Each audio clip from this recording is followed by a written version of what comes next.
Hello guys, welcome back to our channel. आज हम बात करेंगे ईएसआई की, एम्प्लॉय स्टेट इंश्योरेंस। इसके क्या बेनिफिट हैं, इसके क्या लाभ हैं, क्या प्रॉफिट्स हैं, ये सारी डिटेल्स मिलेंगी आपको हमारी इसी वीडियो में। तो कुछ पॉइंट बताएगी अंबिका। बताओ अंबिका। जी मैम, ईएसआई में मिलने वाले बेनिफिट्स में से एक है मेडिकल बेनिफिट, जिसमें कि इंश्योर्ड पर्सन और उसकी पूरी फैमिली को फ्री मेडिकल ट्रीटमेंट दिया जाता है, जिसके अंदर ओपीडी, सर्जरी, दवाइयाँ, टेस्ट सब कुछ कवर होता है। ईएसआईसी के हॉस्पिटल्स में मिलने वाला ट्रीटमेंट बिल्कुल फ्री होता है, यानी जितनी ज़रूरत उतना इलाज फ्री मिलता है। इसके साथ साथ सिकनेस बेनिफिट दिया जाता है, जैसे अगर कोई एम्प्लॉय बीमार पड़ जाए तो उसको पेड सिक लीव दी जाती है। इस पीरियड में उसे 70% ऑफ सैलरी दी जाती है, और ये बेनिफिट मैक्सिमम एक साल में मैक्सिमम 91 डेज तक के लिए मिल जाता है। पर इसके लिए आपको डॉक्टर से ईएसआईसी का सिकनेस सर्टिफिकेट भी लेना होता है। Thank you. कुछ बेनिफिट बताएगा ब्रजेश। बताओ ब्रजेश। Yes madam.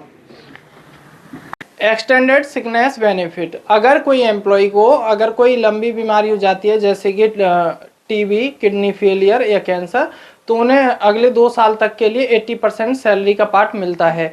सेकंड ये है कि अगर कोई प्रेग्नेंट विमेन है तो उन्हें 26 वीक तक के लिए 100% सैलरी मिलती है। अगर कोई कॉम्प्लिकेशंस हो जाती हैं तो 1 मंथ एक्स्ट्रा और मिल जाता है। Thank you. कुछ ईएसआई के बेनिफिट दिव्या बताएगी। बताओ Divya. Yes ma'am. Disablement benefits, temporary disability हुई है तो एम्प्लॉय को उसकी सैलरी की 90% मिलता है जब तक उसकी रिकवरी नहीं हो जाती। और परमानेंट डिसेबिलिटी हुई है तो एम्प्लॉय को लाइफ टाइम तक पेंशन मिलती है। जो एम्प्लॉय जिसको परमानेंट डिसेबिलिटी है उसे लाइफ टाइम पेंशन मिलती है।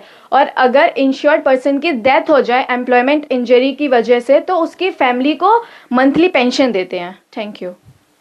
कुछ बेनिफिट अभिषेक बताएगा ईएसआई के। बताओ ईएसआई के कुछ बेनिफिट जी अभिषेक। मैम, फ्यूनरल एक्सपेंस जो कि किसी भी पर्सन को मिलता है जब उसका मृत्यु हो जाता है या उसके अंतिम संस्कार के लिए फ्यूनरल एक्सपेंस दिया जाता है। अनएम्प्लॉयमेंट अलाउंस, इसको हम राजीव गांधी श्रमिक कल्याण योजना भी कहते हैं, जिसमें एम्प्लॉय को उनका जॉब लॉस हो जाता है, जॉब चली जाती है या वो डिसेबल हो जाते हैं, किसी कारण से इंजर्ड हो जाते हैं, तो उनको इस स्कीम के तहत 24 मंथ्स में 50% तक सैलरी उनको मिलती है।